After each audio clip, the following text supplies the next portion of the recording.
Imaginez que vous lisiez un livre d'histoire sur le Moyen-Âge. Vous y trouvez des dates, des batailles, des papes, des rois, des famines. Vous apprenez beaucoup. Et à la fin, vous refermez le livre avec le sentiment d'avoir compris. Et en même temps, d'avoir raté quelque chose. Ce quelque chose, c'est la question. Pourquoi les hommes du Moyen-Âge avaient-ils une terreur physique du péché?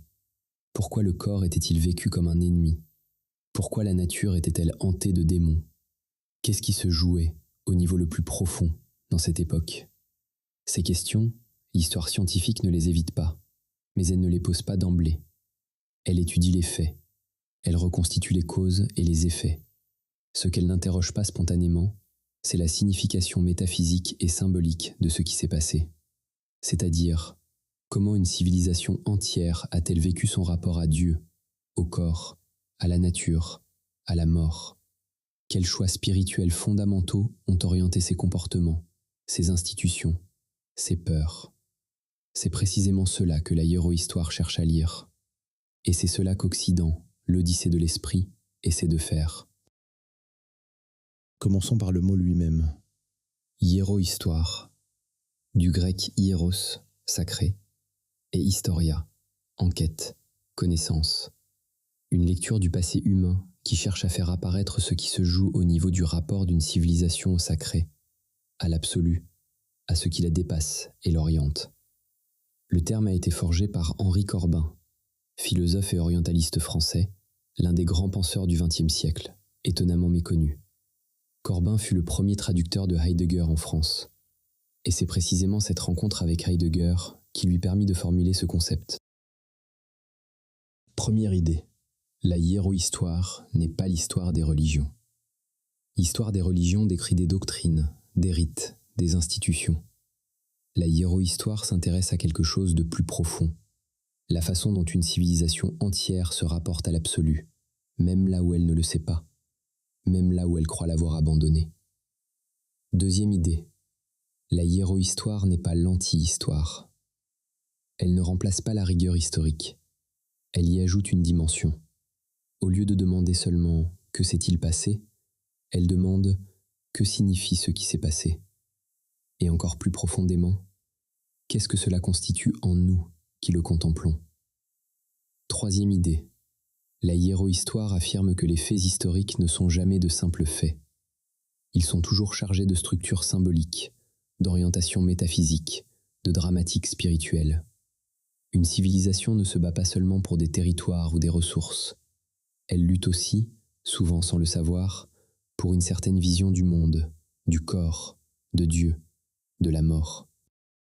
Pour comprendre d'où vient la hiérohistoire, il faut faire un petit détour par Heidegger. Un détour court, je vous promets de ne pas vous y perdre.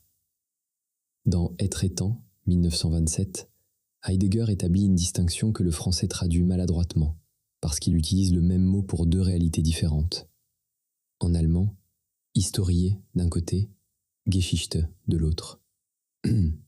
Historie, c'est l'histoire comme science, ce que fait l'historien dans son bureau, avec ses archives et ses sources. Il étudie le passé comme un objet extérieur à lui-même. C'est précieux, mais c'est une posture de spectateur. Die Fichte, que Henri Corbin a traduit par l'adjectif historial, désigne quelque chose de plus fondamental. Le fait que nous sommes, nous, des êtres historiques avant même d'ouvrir un livre. Nous portons un héritage que nous n'avons pas choisi. Nos valeurs, nos angoisses, nos façons de penser la mort, le corps, la justice, tout cela a été forgé par des siècles de choix culturels et spirituels avant nous. Un exemple concret. Pourquoi avons-nous, en Occident, une relation si particulière à la culpabilité? Pourquoi le sentiment de faute est-il si présent dans notre culture, y compris chez des gens qui ne se considèrent pas religieux? Ce n'est pas une question psychologique individuelle. C'est la trace d'un héritage spirituel qui s'est construit sur 1000 ans de christianisme, de théologie du péché originel, de peur du jugement dernier. Nous sommes cet héritage, même si nous ne le savons pas, même si nous l'avons consciemment rejeté. C'est ça, l'historialité selon Heidegger. Ce n'est pas une façon de regarder l'histoire, c'est la façon dont le passé nous constitue, qu'on le veuille ou non. Corbin a repris l'historialité de Heidegger, et y a apporté quelque chose que Heidegger n'avait pas. Une dimension que Corbin nomme hiéro-historialité. L'histoire n'est pas seulement une structure d'existence finie, c'est pour Corbin le lieu où se déploie le soi dans son rapport à l'absolu. L'histoire des civilisations est, dans sa couche la plus profonde, l'histoire des événements de l'âme. Et pour que cette histoire-là ait un lieu où se déployer, Corbin forge un autre concept décisif, le mundus imaginalis, le monde imaginal.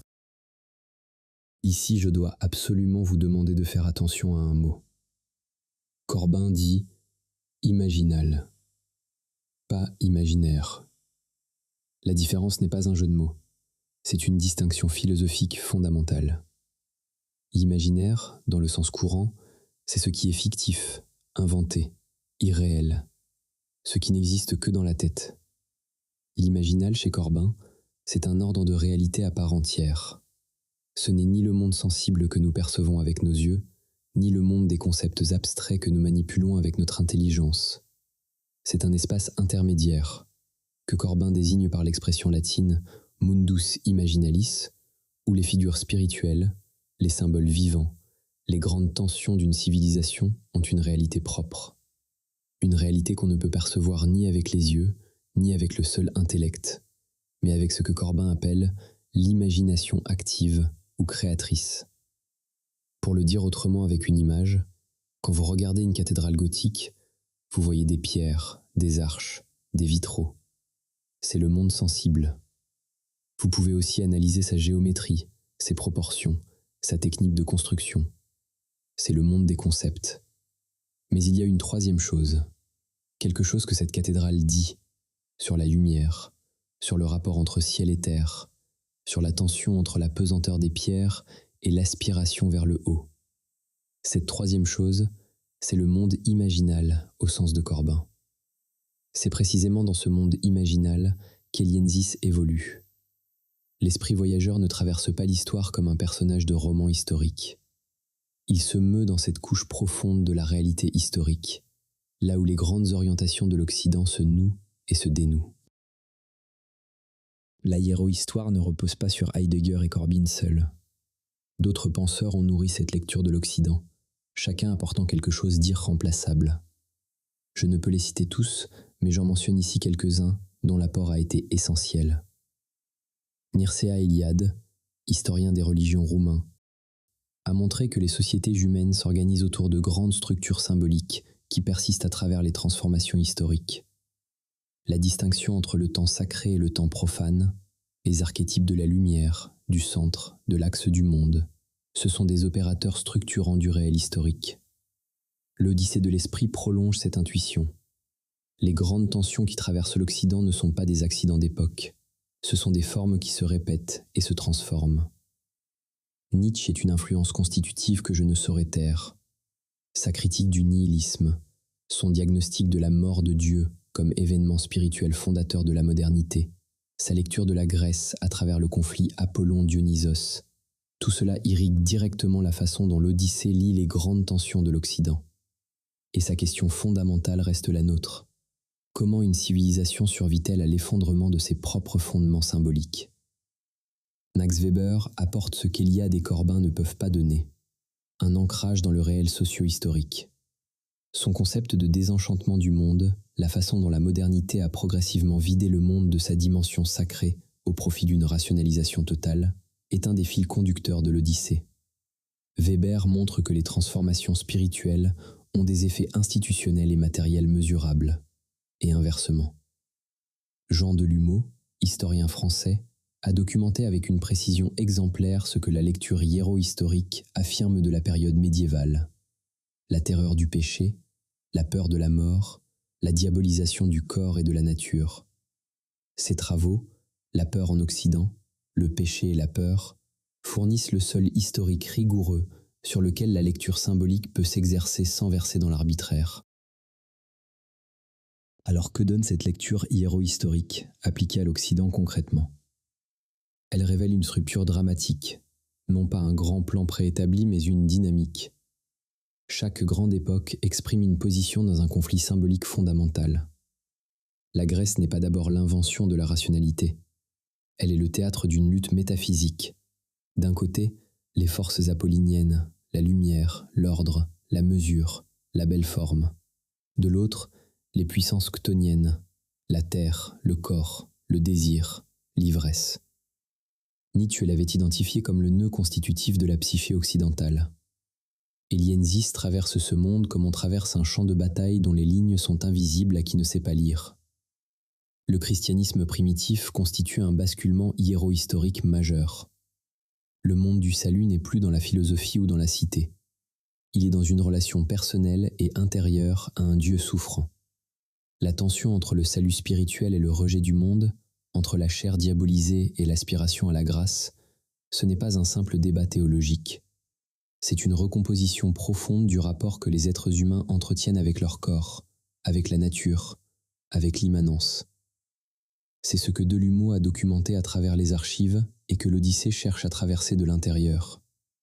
La modernité, enfin. Loin d'être une rupture avec le passé religieux de l'Occident, elle en est, selon la lecture de Weber et de Blumenberg, une reconfiguration. L'aspiration au salut se réinvestit dans le projet technique de maîtrise du monde. La technopole n'est pas la négation de la cathédrale. Elle en est, d'une certaine façon, l'héritière déplacée. C'est précisément ce que la hiérohistoire permet de voir et que l'histoire événementielle seule ne peut pas montrer. Je veux être honnête sur ce que je fais ici. La hiérohistoire que je vous ai présentée, celle de Corbin, d'Eliade, de Heidegger, je ne la reprends pas telle qu'elle. Corbin appliquait sa méthode à l'islam iranien, à la gnose chiite. Il regardait vers l'Orient comme vers une mémoire spirituelle que l'Occident aurait perdue. L'Odyssée de l'esprit fait quelque chose de différent. Elle retourne cette méthode vers l'Occident lui-même. Elle fait de l'Occident l'objet de sa propre hiérohistoire. Non pour l'excuser, non pour le glorifier, pour le comprendre de l'intérieur, pour voir, dans sa propre trajectoire spirituelle, les dynamiques qui l'ont constitué et qui le traversent encore aujourd'hui. Et il y a quelque chose d'autre que je veux dire. Une chose qui concerne non pas la méthode, mais l'ambition. La hiérohistoire, chez Corbin, n'est pas un savoir sur l'histoire. C'est une transformation du sujet qui contemple l'histoire. Celui qui entre dans le temps de l'âme ne sort pas de cette expérience identique à lui-même. C'est exactement la vision de la connaissance qui sous-tend l'Odyssée. Elle n'est pas conçue pour vous informer sur l'histoire de l'Occident. Elle est conçue pour que la traversée du passé de l'Occident devienne, pour vous comme pour les personnages qui la traversent, une expérience formatrice. C'est le sens profond de la question posée au seuil de chaque tome. Et si l'histoire était une aventure spirituelle? Ce n'est pas une question rhétorique, c'est une invitation à une philosophie vivante, à une connaissance qui constitue celui qui cherche. Voilà ce qu'est la hiérohistoire. Voilà ce que l'Odyssée essaie d'en faire.